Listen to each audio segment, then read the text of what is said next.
I don't want to lose. I want to win! I need professional help. Sports Betting Weekly. Sports Betting Weekly is sponsored by EasySportsData.com. The books use data, shouldn't you too? And this is Easy Sports Data, like the preschoolers use. EasySportsData.com. I win here and I win there. Now what? Sports Betting Weekly. I want to win! Here comes the money. Here we go. Money talk. Here comes the money. You should also check out SportsBettingLessons.com. You'll learn some old tricks because sometimes how you bet is more important than who you bet. SportsBettingLessons.com. Let's just do it. Let's meet this thing head on. And you were in it to win it. Talk about an education. Sports Betting Weekly. Wow, winning. Sports Betting Weekly. Sit back and enjoy the show. Winner, winner, chicken dinner. Welcome to Sports Betting Weekly. I am Second Half Chaz. We were having technical difficulties, but guess what? We have Speedy Petey, and we are fine. We are coming to you on the Belly Up Podcast Network, Belly Up Sports, on the SportsBettingWeeklyLive.com page, if you're watching it anytime after the next hour. However, if you're watching right now, you're either Wes, Blackhawk Wes, you're John from GMF Sports, you're the aforementioned Petey, or you're live on the Worldwide Sports Radio Network, because those are your options, guys. There's plenty of them. Every single one of them allows you to cash tickets. We are going to do now just a check to make sure everybody's there and that you heard what I just said, because it's totally possible that I just rambled off for 60 seconds and nobody heard it. Blackhawk West, did you make it in okay? I'm in. I hear you loud and clear, Chad. Now, remember, the camera's here, but you guys are here. It's never easy. In a perfect world, the camera would be right there. It would have a pretty girl picking up a telestrator, and I would just tell me what the pretty girl said. I found in life, guys, that if you just say what a pretty girl tells you to say, you're pretty much going to do okay.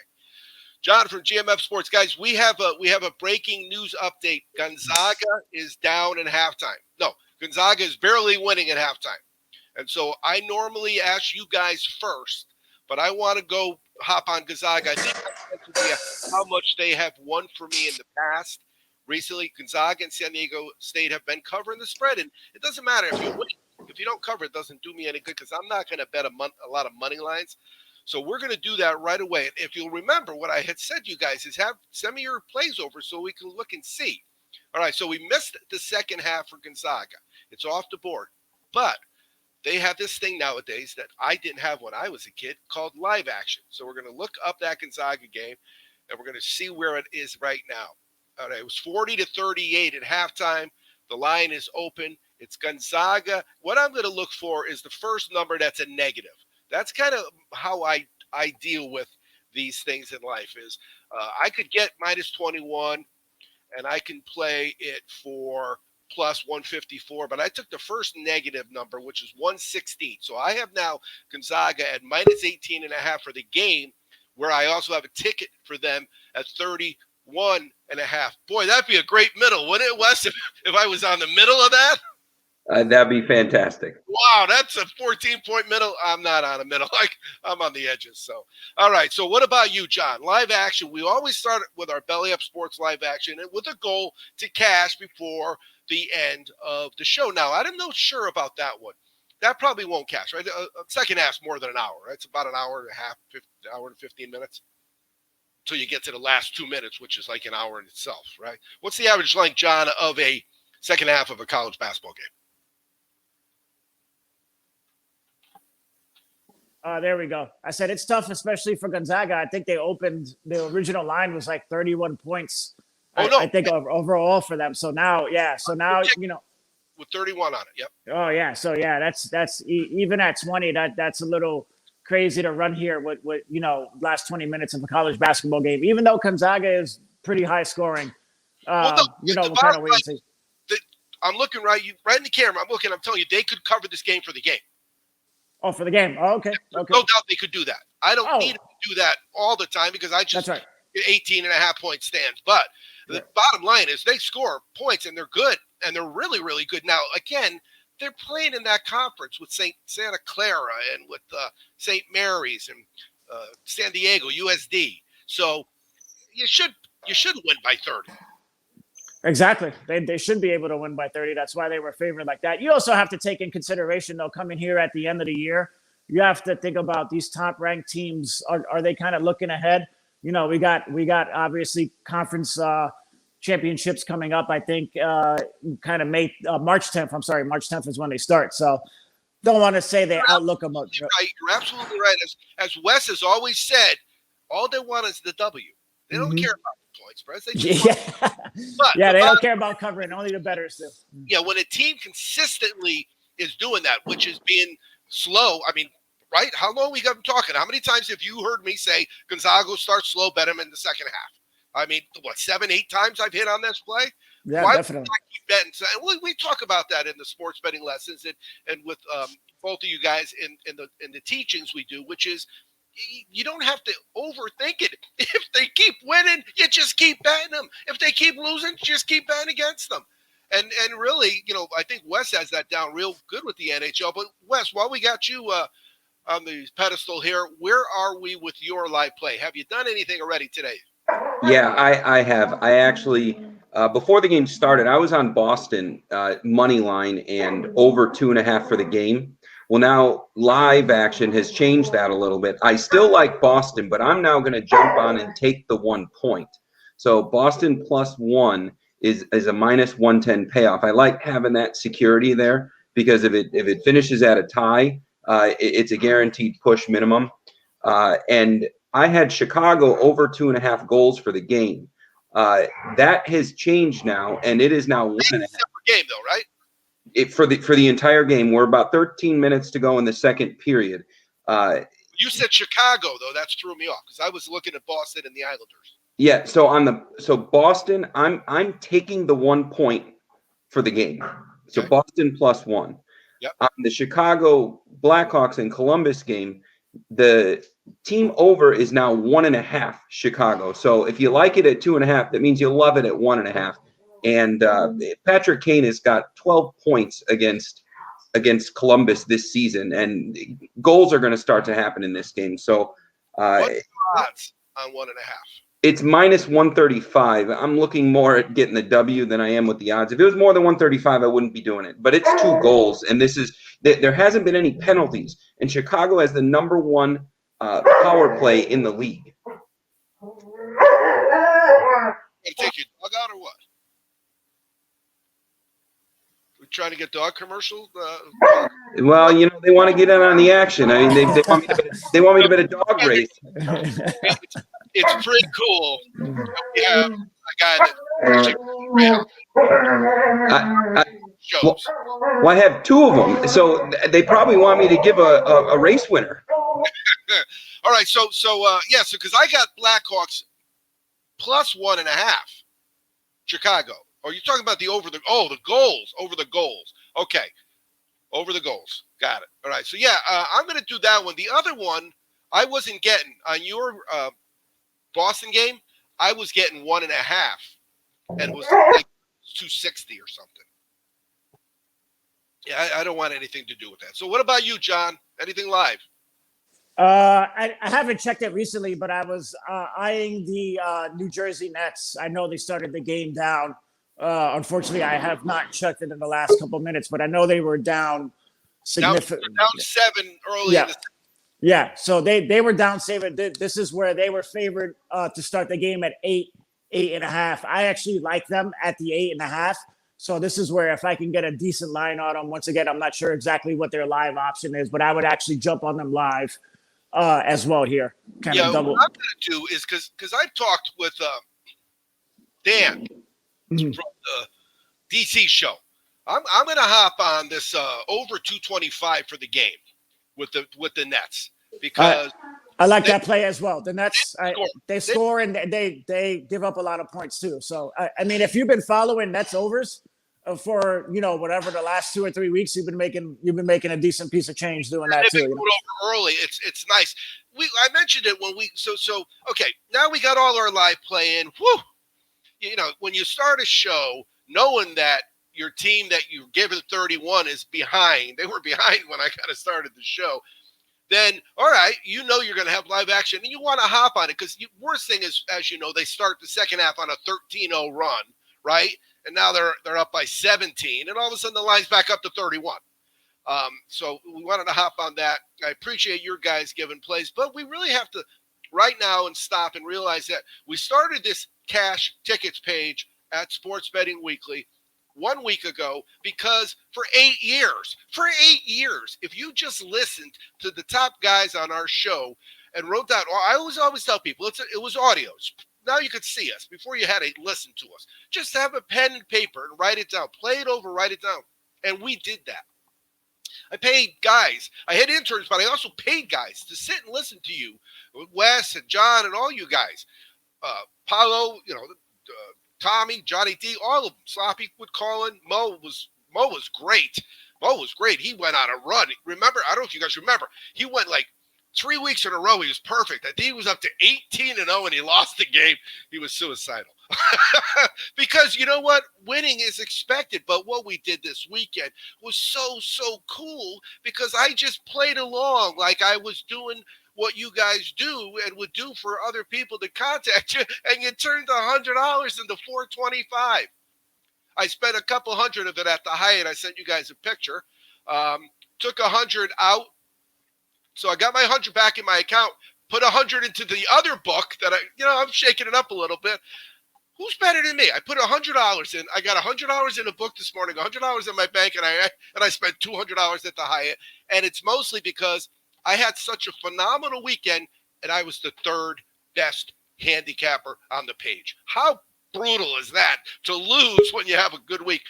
But I cashed tickets. So, John, your NBA was phenomenal. I mean, you were spot on with so many games. With Wes, that one hockey game, you just kept winning us tickets, and we've done that before. We've done that before. The Lake Tahoe Bruins thing was special because it was one of those where not only were you right, you were really easy right. And I cashed 7 tickets in one game. Some people don't make 7 plays in a weekend. I cashed 7 tickets in one game. So thanks a lot. I appreciate it very much. So the plan is right to keep doing that. Would you agree? That's exactly the plan. You got to keep cashing tickets every weekend. That's the goal, right? I mean, if you're not making money, why are you sports betting? I'm talking, John, about FCS. So what happened is on our little text loop, they were going back and forth because John was actually. Were you at the?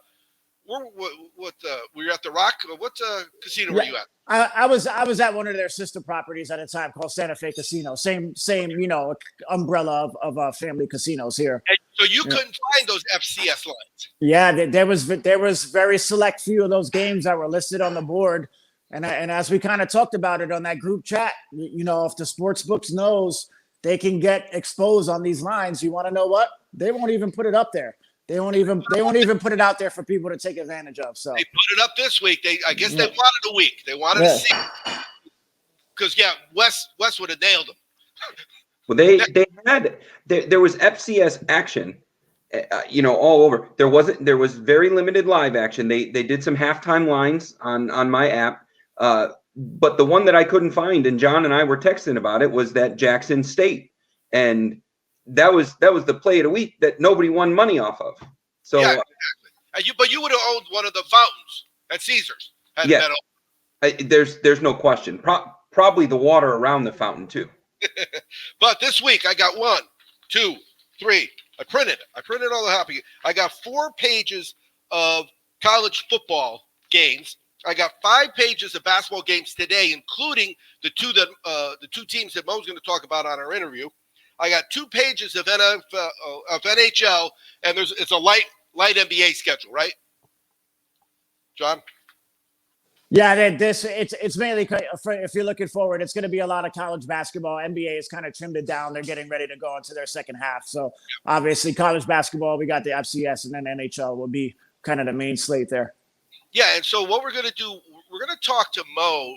We did an interview with Mo this week, and Mo is right in the heart of Big Ten country. He always has been. He goes and covers games in Indianapolis, on the field with the radio shows and stuff. So he's right there, and we talked to him about Wes's Buckeyes and Michigan, which, of course, of the three of us, I was the only one that cashed tickets on that game, right? That's about the only game that I was right. You guys were wrong. Everything else, you guys were right. But because I had the over on that game, and that was nice. I was able to go back to the Hyatt with 7 minutes left in the game, already have cash in the tickets. And 7 minutes in a basketball game, especially at the end, that's a long time. You could probably cut your lawn and put all the gardening equipment away in the last 7 minutes of a college game, especially if they start fouling. And then, so what we're looking at is covering the Michigan. So they each got a game today, and Michigan's actually playing. John, you got a chance to check out a Michigan score for us? Ohio State is a later start, that I know. Yeah, Ohio State starts 6 at least here in Vegas. I actually switched it back because I was watching NBA. They're in a break right now with that Michigan score. I know Michigan and Iowa are going back and forth. I think they might be in the second half right now. I'm not really sure. 43-37 Michigan over Iowa right now. Wow. What is the score? 43 Michigan, 37 Iowa. So they're covering. So Mo gave me those teams. I bet those teams. So I had 5 plays before the game started. I had Gonzaga, Michigan, Ohio State, Houston. How's Houston doing, John? Can you get a Houston score? And then I have Gonzaga, I think I said. San Diego State, Gonzaga, Houston, and those 2 teams. When a guy comes on the show and he tells you the whys, like Wes is like that. John, you're too, of course. But Mo is really, really good. He's been doing radio for since he's 12. And he does such great descriptions that have nothing to do with sports betting, but when you're done listening to them, you know what to do. So we did it. Any Houston score? I haven't seen any update on the Houston score yet. No. Yeah, the Bruins just scored a goal, so it's now 2-2. That +1 is looking pretty fantastic. Did I bet that with you? I hope you did. Yeah, I'll have to look. So here's what my live action is. I have live action. I have over in the Brooklyn Nets game. I have the Chicago team total over 1.5. Is that right? Yeah, and that Chicago team total is they just need a 1-0 lead and an empty netter's coming. And then I got Gonzaga -18.5. So those are 3 plays. And what I was talking about is the length of a basketball game. We may not be able to cash those before the show's over, but it's totally possible we can cash a hockey bet before the show's over. I just need another goal, right? All right, so here's where we're at. We got our live plays in. We got a lot of stuff to talk about. I actually even sent a little love Black Hawk West's way. I have the information for those 3. You got to call them prep races because they are worth points for the Kentucky Derby, but they're minor prep races at best. The next big prep race day is next Saturday, and we're going to talk with Joe from Connecticut, who's been giving us horse winners for 6 or 7 years now on the show next week. So when we get back from break, we're going to get Mo from the Mo Radio Show. You're listening to Sports Betting Weekly. We're on the Worldwide Sports Radio Network and the Belly Up Sports Podcast Network. It's the Worldwide Sports Radio Network. Sports Betting Weekly. You keep lying when you ought to be truthing. And you keep losing when you ought to not bet. Sit back and enjoy the show. Chicken dinner. So it's always good to catch up with our buddy Mo from the Mo Radio Show, mostly because he's funny. He's got some good takes, but he gives us a lot of winners. I call myself Mo. Did you see me catching myself? Yeah, I got it. That was a self-edit. I really should come up with a beep button. I think we got a buzzer. We put a buzzer button in for Johnny D because Johnny D was going too long, so we gave a 30-second buzzer. But so the things are going well for you. Yeah, I mean we're getting set. The state of Indiana to host the entire NCAA tournament as well as the Big Ten tournament. So hockey has started back up. We got to go to see a live hockey game the other day, the first live sporting event I've seen. I saw your social media post. Now you had some recent hockey success, did you not? Yeah, not too bad. And I was at a Hall of Fame ceremony Saturday. Got inducted to the Indiana Pro Wrestling Hall of Fame. So No, it I was- did see that. So let's talk about that. You and someone else was in the picture. Mhm. Who was that? As a guy I used to manage when we did professional wrestling, and they decided that my career was worthy enough of being a Hall of Famer, so they had a ceremony Saturday and inducted us. And so now, in your new introduction, you can introduce me as the Hall of Famer. Oh, I would totally will. I mean, you have blessed us with the stories, some of your stories over the years. So Yeah. we knew of them. Well, congratulations. That's really, really cool because now that like the pain you get in your neck all the time, right? At least you got a reason for having it, you know? I almost didn't do it, and then I decided to because my son had never seen that part of my life. He's only 7, and I quit about 10 years ago. So that was the major reason that I did it. And now they talked me into getting back in the ring. So in March now, I will be jumping back in the ring for the first time in 10 plus years. Wow. You going to do any kind of special working out for that or? No, I mean, why would I go to the gym? My TV's not broken. It works. So no, I'm sit on the couch and- I love it. All right, so we're going to talk. You mentioned the tournament, Big Ten tournament, of course, has gone to Indianapolis, and the Final Four is going to basically bubble in that city, which is what, about an hour from you? Yeah, you're going to have sites at Purdue and West Lafayette, at Butler, which is there in Indianapolis, the historic Hinkle Fieldhouse, and then in town in Indianapolis at Bankers Life Fieldhouse, and at the Lucas Oil Stadium, and then at Indiana University in Bloomington at Assembly Hall. Any fans? It looks like there will be a smattering of fans.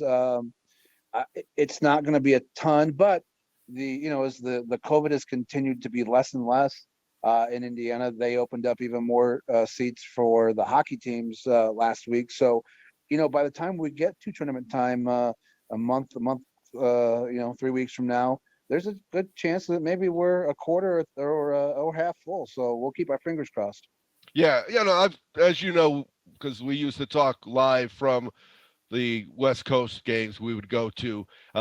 It's not a socially distanced environment when teams are hitting threes and you're high-fiving total strangers. No, not at all. But I mean, what will they do without selling you the $16 beers? How will they? Yep, that's true. That's true. So, all right, let's talk about it. So we had a real big game. The Big Ten is how many? They've got a half dozen teams sprinkled throughout the top of the rankings. But this weekend, they matched up the number 3 and the number 4, Ohio State and Michigan. And then, of course, Michigan won a close game at the very end. I had the over. I enjoyed it very, very much. Did you have any action on that game? I did. I had Michigan in the game, and it's weird to bet Michigan over Ohio State. But since it wasn't football, I figured I was okay. The layoff that the Michigan sports had for a few weeks, you wondered if that point would it hurt or help the team. But, it's a young Michigan team. So I think that, some of the freshmen, who may have hit that wall normally would had a chance to take a couple of weeks off. They couldn't even practice. So it gave them fresh legs in that game against Ohio State. But let's be honest, Ohio State's got a pretty darn good team. They had a decent team last year, but this team this year is a very, very tough, tenacious team, and they just don't give up. It was a fun game to watch, but I definitely had Michigan in the game. No, it could have gone either way. It was a close basketball game, and in close basketball games, a 3 that rims out that goes in changes everything. Yeah, it does, and again, that's one thing that concerns me about this Michigan team is their lack of experience when it comes to these type of games. And even with Juwan Howard, who didn't get in a full season as coach last year, you've got a coach who's been with the NBA a lot and played in these tournament games at Michigan, but as a head coach, not a ton of experience there. So as they get closer to the tournament time, they've been very successful this year. It'll be interesting to see if they can keep it on the run, keep their run going with the lack of experience for this team and with their coach. Well, so Thursday, they start early. They're another top 10 matchup. They've got Iowa coming in, and then later in the day, Ohio State is at Michigan State. Michigan State coming off of a big upset of a top 10 team themselves. What do you see these games now? Of course, we're early in the weeks. We don't have lines, but we're looking at these games knowing that we've got a pretty good idea what the point spreads are going to be. But there's nothing wrong with talking money line because we're going to talk about Thursday's games, and then we're going to talk about the scenarios that lead to Saturday's games. And I know with the Aztecs, they're done. They got 2 more games. I don't think the Big Ten has two or three games they got to squeeze in, right? Right. Yeah, there's some games that they had to make up because of some COVID issues, especially with Michigan. This Indiana-Michigan matchup is a makeup game from a few weeks back. This Iowa team, I have won big money this year twice betting against this Iowa team. They are a good team. They're a ranked team.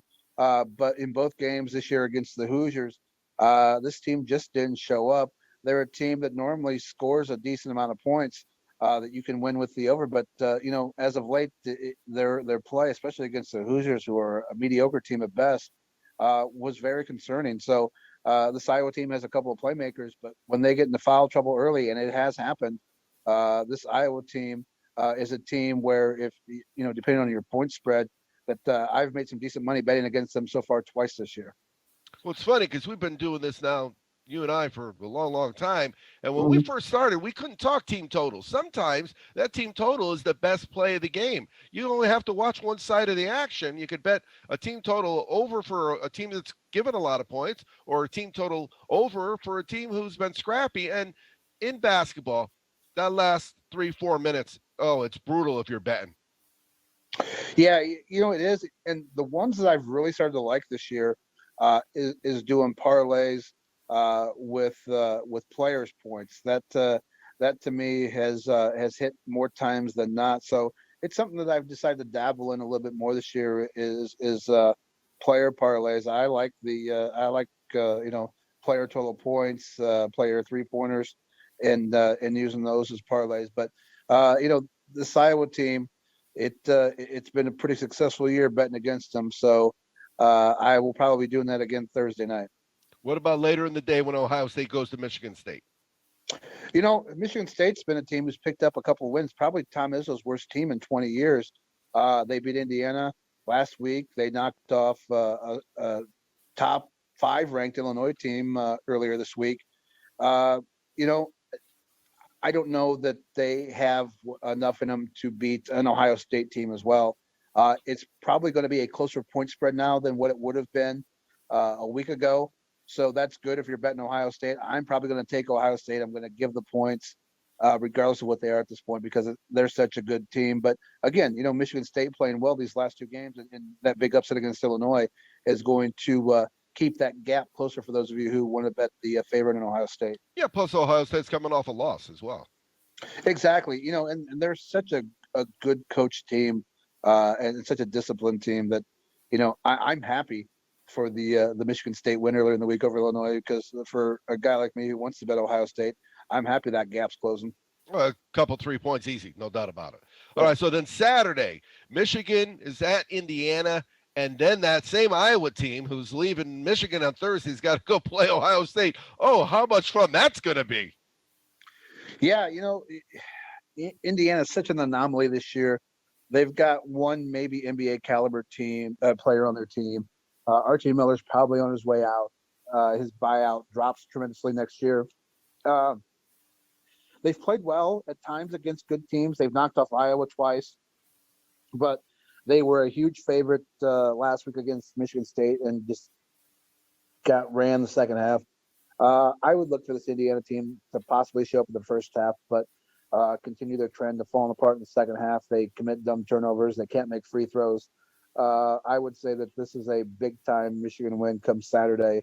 Iowa, Ohio State is an interesting matchup to me. You're going to have 2 teams that are squeezing in games here pretty quick in a short amount of time.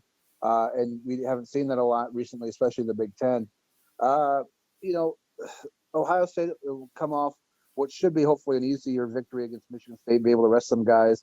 I like Ohio State still over this Iowa team. Iowa They depend on two guys very heavily in their offense. Their big guy tends to get in some foul trouble early and has to miss a good portion of the game. Ohio State's a more complete team in my estimation. I like the favorite in Ohio State. I assume they're going to be against Iowa come this weekend. So it could set some interesting matchups at the top of the Big Ten tournament. Yeah, and again, we're talking about a Saturday slate that has a couple games on Thursday that have a big impact, because you're talking about the game with Ohio State having that point spread impacted. Well, if Iowa goes in and beats Michigan, that will change everything we talked about Saturday for sure. Yeah, it's. I don't know that the points will be enough. Even if Iowa beats Michigan, I don't know that the point spread changes enough for me to take Indiana unless we're talking about, 15 points. And I don't think it's going to be anything like that. It's just this Indiana team is not much more than Trace Jackson Davis, who averages a double-double. But again, it's a team that turns the ball over way too much. They have terrible play at the point guards. They can't make free throws. Even if Iowa beats Michigan, I don't know that it's enough to make me take Indiana at any point in this game. And betting Indiana in the over has been disastrous for a lot of folks this year. I haven't gotten on that train yet, but they're a team that can score very few points in the second half. If you bet an over, they are a team that tends to fall apart in the second half of games. So if you're looking to bet an over and Indiana's involved, there's a lot of times that I'm staying far, far away from it. Welcome back to Sports Betting Weekly. That was our streaming interview with Mo that kind of went on quicker than I thought it was. But Wes, Ohio State, what do you think? At 3.5, I like it. Anything bigger than that, I don't know that I would. Michigan State is that team that they just kind of hang around and they play better teams closer than they should. But I do like it at 3.5. I don't know that we're going to get a live betting opportunity to close the gap or to have it be anything less than that 3.5. But I like it at 3.5. John from GMF Sports, your live play on Brooklyn, who was given 8.5 for the game and was down by 7 at the time, looks like a Nostradamus move. They out second period 41-19. Wow. 41-19. So you've got an 18-point lead at halftime. And John, you've done this before, Wes, right? Wes has been there, saw it with his own eyeballs. You give us a team that's favored, they're losing. We bet them again. We hit the first half. They cover for the first half. Now they're on track to cover for the game. And we probably could have got them, given 1.5 live action for the game. We looked at the first half, but we could have got them for the game too, right? Yeah, you could have got them at obviously a cheaper price than that original 8.5. So, this is an opportunity where if you like one side of it, you're not only cashing one ticket, but now you're cashing 2-3 tickets at the same time. And that's what live betting is for. It's for our favor. So got to take advantage of that. All right, Wes, how's Boston looking? It's still 2-2? The second just ended. We're still 2-2. The Chicago game is 0-0 at the end of the second, so we're still alive in both. I like our chances because Mo is right on it. It was just 32-29. Michigan was leading at halftime. They're on a 28-17 run in the second half. They're now up by 14 with 9 minutes left. That's a pretty good team. I don't know if you can come back from 14 on a team like that. They do a lot of things good. Yeah, Michigan's pretty tough, especially on the defensive side of the ball. And kind of go on what Mo has been saying. Iowa has looked a little sluggish these last couple of games. Obviously, we know, they can score a lot of points, but it's kind of almost to the point where they have to and, kind of lean on Luka Garza a little bit more to see. I mean, Michigan looks really, really good here today, playing very well defensively. Iowa's only got 46 points at the moment with only 8 minutes left. So good job for Michigan. Well, that I'm not, and I tell people all the time, I've been telling them since I've been talking, I'm not a personnel guy. I couldn't name half of starters on a team that I've won on 6 weeks in a row because I don't really care. If they're doing it for a reason. And I assume if somebody gets hurt or sick, unless it's, basketball and LeBron's out or with AD, look what the Lakers have done without AD. But Do you remember what Houston did on Saturday, Wes? Yeah, I do. And it was fantastic. And thank you, Tom. I remember the first score because you know what? When you're with a significant other at a social event, and we were paying to be at this pool, you don't want to overdo the looking at the phone. So it was like a 13-point game. The next thing I know, they were up by 40. Well, they just went on a 22-9 run here in the second half, and now they're up by 14. So that looks like they're taking control of that game. But in the big game that I bet early, which was Gonzaga. Those are Santa Clara. Okay, 10 points. Wes, can you name the Santa Clara mascot? You got 3 seconds. No, I can't. I just think of the show where they're eating one another. Tommy good. Tommy has one of those brains. You know, we all know guys that have those brains and they're just like wired differently. He knows every mascot. It looks like they're the Mustangs. But anyway, they're only down by 8, so I'm still chasing 10 points, but there's a lot of time left, most of the second half, halfway through the second half. So we're in good shape. So we're going to go back to talking about Mo's plays here. John, have you been betting much with Michigan, Ohio State? Have you been cashing many tickets with them? This is an opportunity where the same thing kind of with Iowa. I've been kind of a little bit on the fence with them. And this is going back to, I believe it was last week's show where we were able to catch a live in-game over because Iowa was struggling against Wisconsin, where both of those teams kind of got off to a kind of sluggish first half. And so we were able to get on the total game over where we cashed on that. That was a half, right? We won by a half. Yeah. I think a half or 2 points. Exactly. It was close, but we always take those winners every time, right? Winning by a half is a lot better than losing by a half. Yeah. So yeah, it's like, and especially this is a big matchup. You know, Iowa, Michigan at home. So I was kind of in the same boat where I would probably lean Michigan here. And then moving forward to that Ohio State game, I'm the same as with Wes, where I don't want to say Michigan State is overvalued. They're obviously coming off that big win. You know, the coaching there is phenomenal, but I feel like Ohio State will be looking to bounce back. So I would kind of trend on them a little bit later tonight as well. Well, Wes, I don't know if you realize that, you know, between them, they both, Michigan and Ohio State, have incredible records, right? They're like 30-5 or something, or 30-7.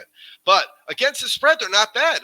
Michigan's really good. I think they've only lost 3 times, and Ohio State is 14-8 against the spread. So if you just bet these guys clockwork this year, you're cashing 67% of the time. That's usually going to make a profit. Yeah, you are. And like Mo said, the combination of the loss Ohio State's coming off of and the win that Michigan State's coming off of, that kind of sets up some pretty juicy action tonight. You know, the 3 and a hook, I mean, that's a real good number. No, I agree. Especially, of course, remember, you guys liked them against Michigan. The logic is if you like them against Michigan, you should like them against somebody else. All right, so what we're going to do next is talk about the weekend plays from Wes. That's what it says on my list. Here's what my list says. The weekend plays from Wes, the weekend plays from John, and the horses from me. I'm going to talk just about some horse racing. But, John, so we're going to start with Wes. Wes, are you going to be on any of this FCS? Because I'm going to be honest with you. I'm going to need some help on this FCS stuff. Yes, I am on. I'm going to be on the FCS. There's 3 games that I really like. So if you hit that Cash Ticks link, you're going to get some FCS explanations and action from me. There's some NHL games, and there's probably going to be a couple ponies too. I still have some work to do, but you know, last weekend I cashed on 6 out of 9 races with the ponies, and there's nothing better than watching your horse come down the stretch and do what it needs to do for you. So we're all horse players, and John, of course, you know, said he's from New York. You love the horses. Your family owned trotters, for heaven's sake. But the bottom line is, you know what? You can hit 500 to 1 things betting ponies. You can't do 500 to 1 things. John, you did mention earlier that one of the reasons you got into horse racing when you first started giving out your opinions on things is because the initial investment you need to be a player is minimal. You could literally have a $10 bill, and I can give you, like with Wes like does the big show bets. I could give you a $10 bill, and you can do maybe show or place bets or even win bets. You hit 1 out of 5 races, you're not going to win money. But if it's a $24 horse, yeah, you are going to win money. And that's really what it comes down to, John, you know? That's it. It really keeps you kind of in the game a little while. Not only that, you can get those nice little dollar exactas or 2 if you happen to manage it. So it's your risk to reward is pretty good. And like I said, if you manage to hit one, then you're probably staying there a little bit longer to try to catch the next one as well.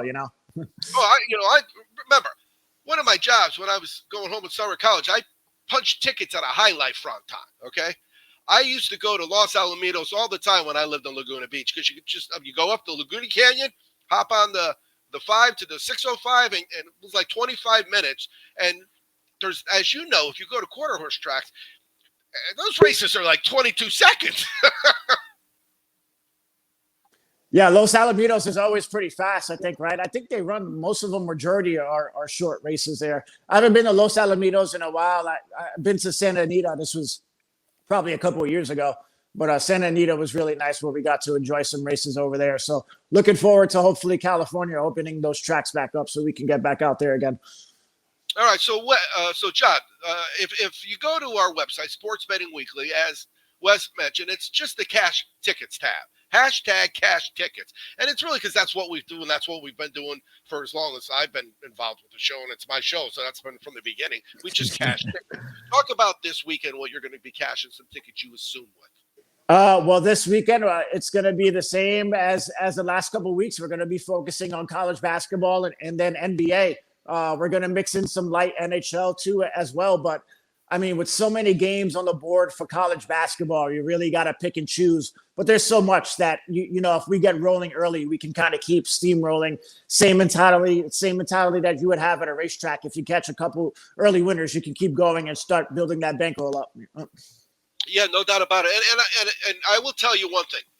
The downside about, I'm a big live action guy, but the downside about it is, all you got to do is click your finger, right? Just click or push the button, put in a number.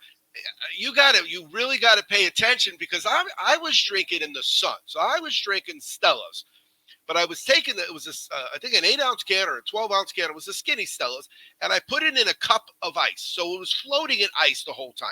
So even though it was 72 out and really warm in the sun, my Stella was in the shape. But as you know, after 3 or 4 beers, all of a sudden you get cocky with live bets, and you can get burned big time, because you put too much risk and you don't get the reward if it goes bad. You got to be careful there. What's your worst, Wes? What's your worst you remember recently where you were wrong, but you wouldn't accept it? You wouldn't admit it to yourself, and you kept betting it.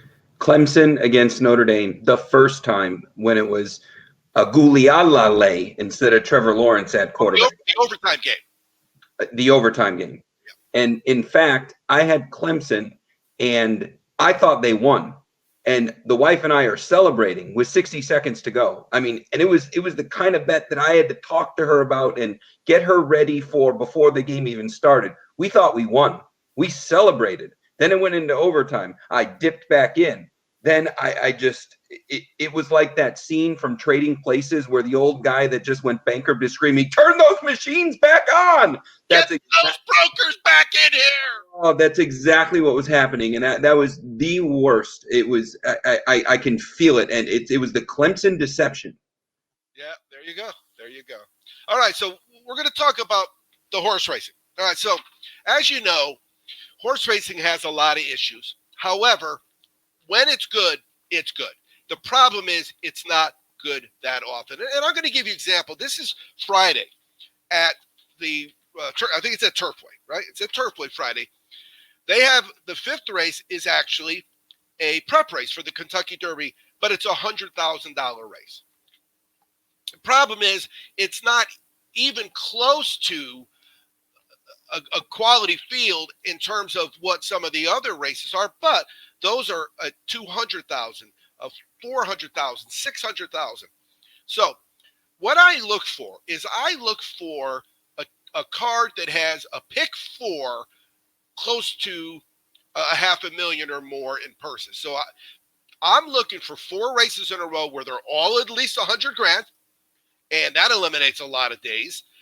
And I'm closer to 500 grand, 600, 1,000, a million is perfect. If I got 4 races and I know they're worth $1 million combined, because if you got $1 million feature, as you guys know, you're not going to have an $86,000 stakes race before or after. Well, after, yeah, anything's possible. After, you should really let everybody go home.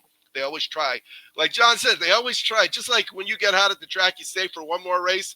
They always try after the big at the races. They'll have the features the 10th, and then the 11th is, a $77,000 maiden claimer, and you'll see that the pools are outrageous for a race of that quality, But the Saturday, Fountain of Youth Stakes. Now, that's the 14th race of the card. It's a $500,000 race. The 11th race is $125.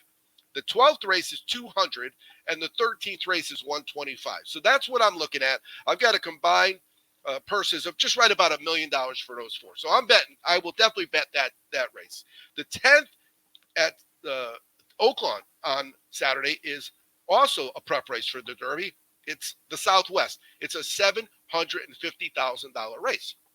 Now, the problem is right before it, they have an $86,000 maiden race. The 7th is a $600,000 race.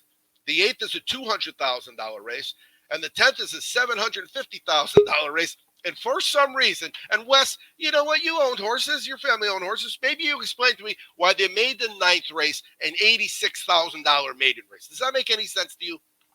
Because they know that you're all going to be watching the 10th race and you're going to be chewing your fingers off waiting for the action. And they're probably going to give you 32 minutes to post afterwards. So you're going to be dying for action. I normally lay off maiden races altogether. There's just not enough in the book for me to care about unless, I got some insider uncle that gives me a tip. I will not play that pick 4.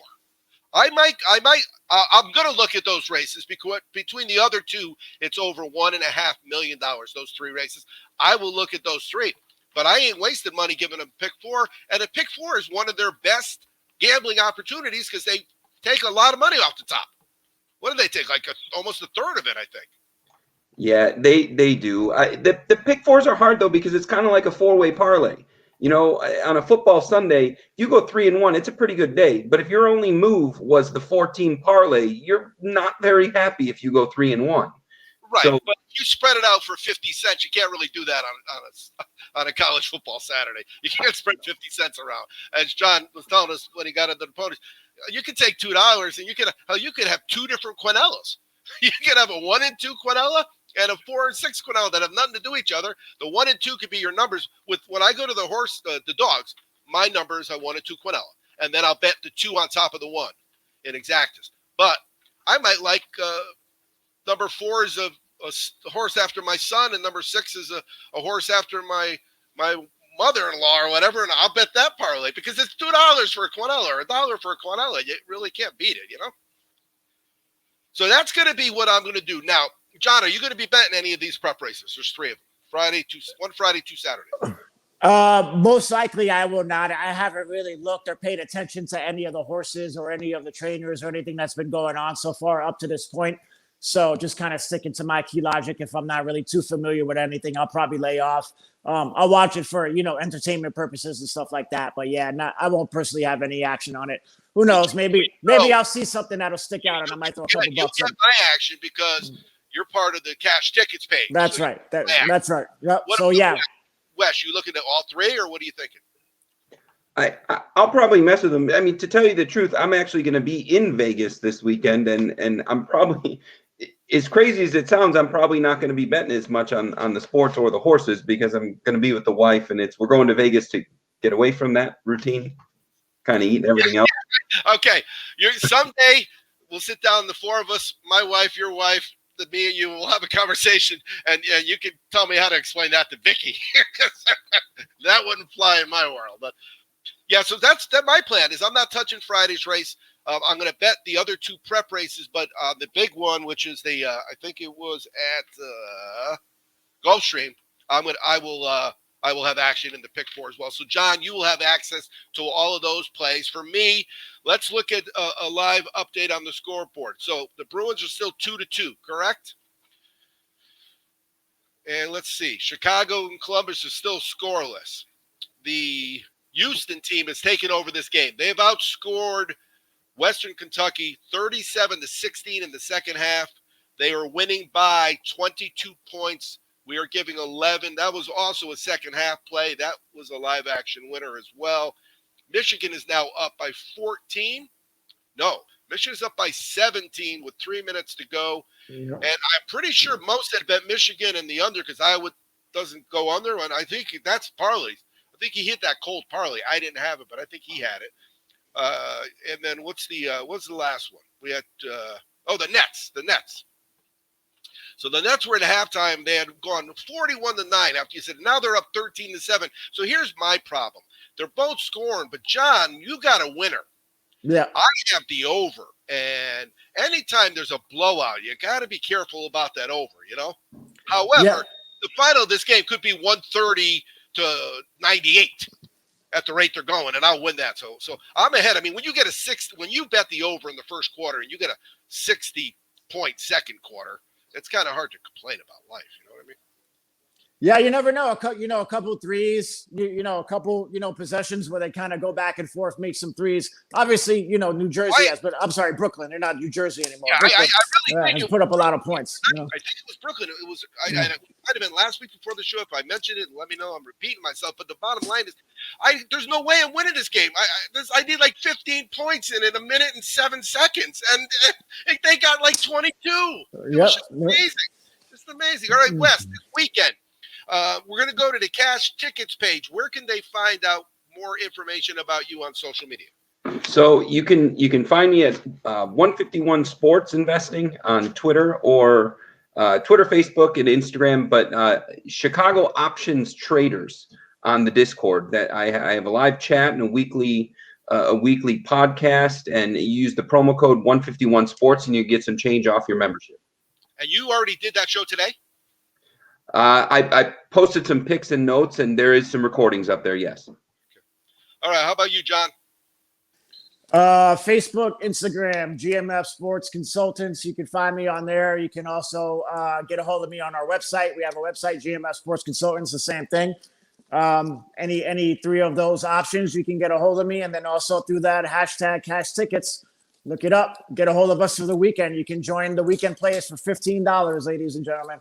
Right. So what he's basically doing, he's taking a $40 package and slashing it to $15 because that's our intro deal, this $15 deal.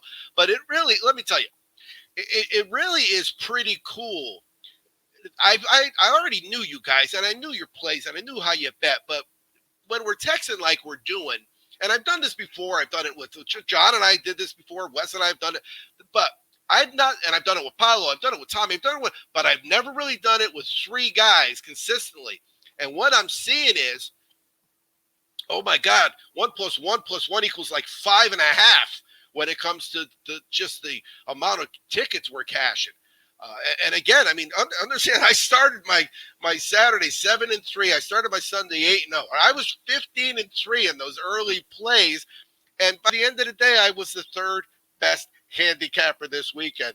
And I'm just talking about a number of tickets cash. Of course, part of Wes's deal, he gave me 7 winners in one game, not one day, not one afternoon, one game. So, and John, it was funny because you won on a team that lost, and people don't understand that. But that's really what point spreads are. You will sometimes win a game and catch a ticket on a team that lost the game. But in hockey, it's very unusual because you have to be in the right place at the right time. Otherwise, that 1.5 at -240, it'll kill you if you play it every day, Oh yeah, definitely. You don't want to, long term. That's not the goal to be chasing over those 200s because obviously your win percentage has to be that much more. You don't ever want to put yourself in a position like that betting long term. But thank you, Knights. Even though they lost, I appreciate that 1.5. Even though there was a 9-hour delay, but I'll take it. We also cashed the under on that game too, which was a little bit of a sweat because man, Colorado missed a couple of empty netters, I think, by this much. So we'll take that every weekend, though. When that puck is sliding, when you don't want the empty net goal, or you want it either way, and that puck is sliding down there, Oh my God. It's amazing how many times it's 6 inches, 8 inches, or they catch it. It's going right to it, but it slows down and the skater catches up to it. It's brutal. So here's the thing. You go to sportsbettingweekly.com, you click on the cash tickets link, and you just read and watch and check out the notes because those notes get updated every week. We're going to give you a final rundown of the scores here. So what we're looking at is the Nets have just totally taken over this game. They're up by 18. However, they're still scoring a lot of points. So my over live action is looking good. Chicago and Columbus are still scoreless. At some point in time, though, I may look at that again in live action. Let's see here. We go into Houston is up by 20. Michigan is up by 20. Give or take, I'm rounded on the math. And what I'm looking for is that Gonzaga score because the Gonzaga score was the one I didn't have on the screen, and we'll see where they're at. But they were chasing 18 points the last time I looked, and I can't find it now for the life of me. But you know what? That happens sometimes. So that's where we're at. I am Second Half Chaz. You've been listening to Sports Betting Weekly. You're going to cash tickets with us if you continue, and you'll be listening to us on the Belly Up Sports Podcast Network. And you're going to be watching us at sportsbettingweeklylive.com and always live on the Worldwide Sports Radio Network. I tell people that app is worth its weight in Bitcoin. I'm Second Half Chaz. Thanks for listening.